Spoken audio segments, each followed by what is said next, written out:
YouTube channel सेवक सिहाल पर आपका स्वागत है। झारखंड हाई कोर्ट ने कहा है कि अपराध की गंभीरता किसी किशोर की जमानत अर्जी खारिज करने का आधार नहीं हो सकती। हाल के एक घटनाक्रम में रांची में झारखंड हाई कोर्ट ने यौन अपराधों से बच्चों के संरक्षण POCSO अधिनियम से संबंधित एक मामले में एक किशोर याचिकाकर्ता को जमानत पर रिहा करने की अनुमति देते हुए एक आदेश जारी किया है। यह फैसला तब आया जब याचिकाकर्ता मोहम्मद रमजानी ने, जिसका प्रतिनिधित्व उसकी प्राकृतिक संरक्षक मां ने किया, किशोर न्याय बोर्ड द्वारा उसकी जमानत याचिका की अस्वीकृति को चुनौती दी। यह मामला पीड़िता के पिता द्वारा दायर FIR में उल्लिखित आरोपों से उपजा है, जिसमें मोहम्मद रमजानी पर आरोप लगाया गया है। 17 सितंबर 2022 को उनकी 13 वर्षीय नाबालिग बेटी को अपना घर छोड़ने के लिए राजी किया गया। पीड़िता के पिता ने आरोप लगाया कि मोहम्मद रमजानी उसे एक अलग स्थान पर ले गया, जहां अंततः उसे अकेला छोड़ दिया गया। नतीजतन 2022 का मामला अपराध भारतीय दंड संहिता की धारा 366(34) और POCSO अधिनियम की धारा 6 के तहत दर्ज किया गया था। मामले के तथ्यों की समीक्षा करते हुए मामले की अध्यक्षता कर रहे माननीय श्री न्यायमूर्ति सुभाष चंद ने जोर दिया किशोर न्याय बच्चों की देखभाल और संरक्षण अधिनियम 2015 में निर्धारित प्रावधानों पर विचार करने का महत्व।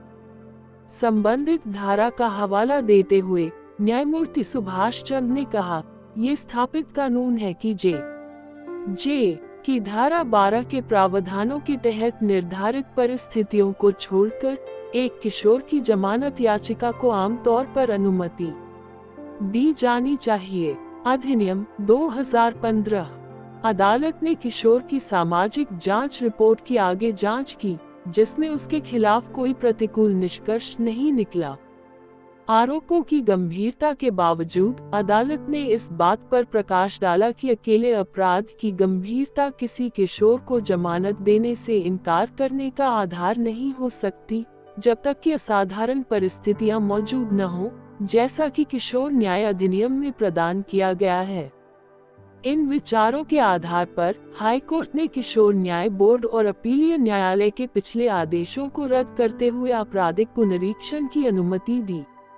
नतीजतन मोहम्मद रमजानी को रुपये का जमानत बॉन्ड प्रस्तुत करने पर जमानत पर रिहा करने का निर्देश दिया जाता है। अदालत की संतुष्टि के लिए समान राशि की 2 जमानत के साथ 20,000 रु।